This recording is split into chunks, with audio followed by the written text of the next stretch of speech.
Welcome to LiveLifeToTheFullest.tv, your co-pilot for life. In our program, we'd like to continue to advocate every individual, every family, every community, and every organization to find ways and means to live life to their fullest. And we hope that with tonight's program, what we are sharing with you is something that can deepen your life to the next level. And we're going to talk about how we can know our significant other better. Who is your significant other?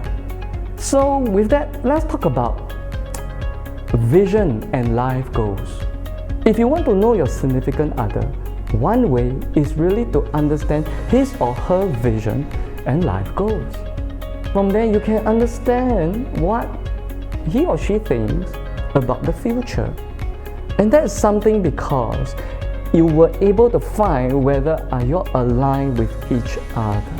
Now, sometimes when you want to understand the vision and life goals, you may also want to take some opportunity to look back into his or her past. And that will also give you a better idea how the vision and the life goal comes about.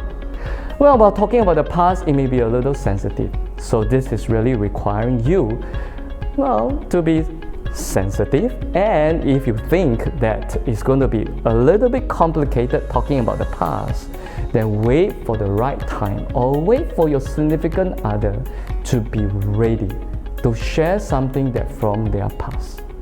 So with that, the second point, of course, is to understand their temperament and their energy level. The temperament basically it just means that how they actually react to things, to matters, to issue. And they can react differently. They can react by being sad. They can react by being angry. They can be very optimistic no matter how bad is the situation. They may even think that it is fun. So whichever case depends really on their temperament.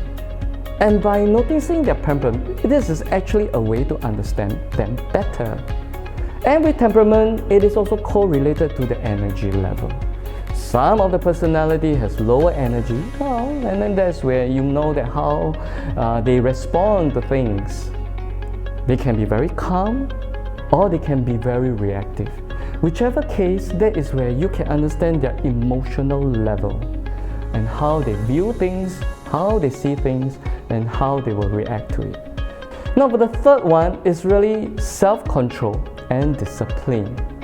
So is self-control and discipline really important as a couple, especially married couple? I hope that, of course, you will continue with the romance.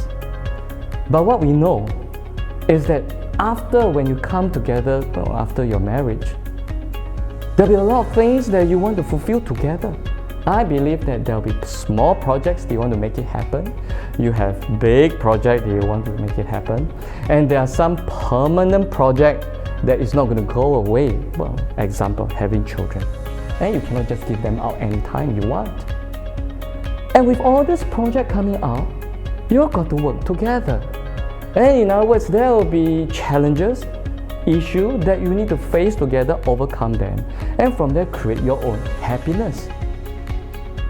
And without having both of them to have self-discipline or self-control, there'll be many things that will not happen, and that can be very frustrating for each other. So what you're really looking for from your significant other is whether this person, what level of self-control he or she has, and whether she's a disciplined person. And I think this is where through your daily observation, you were able to tell. And you know that whether this person you can trust. Of course, if you're already together, what is important is that through this point of view, you can understand that why certain things can be done so quickly and certain things cannot be done, according to your own expectation. If that's the case, can self-control and discipline be the one? So this is something that you want to observe from your significant others. so that you can see how you can work better, so that you can help each other to really accomplish through all the projects that you have laid in front of both of you. So with that, I hope that this is something that you can think about, how you can know your significant others better.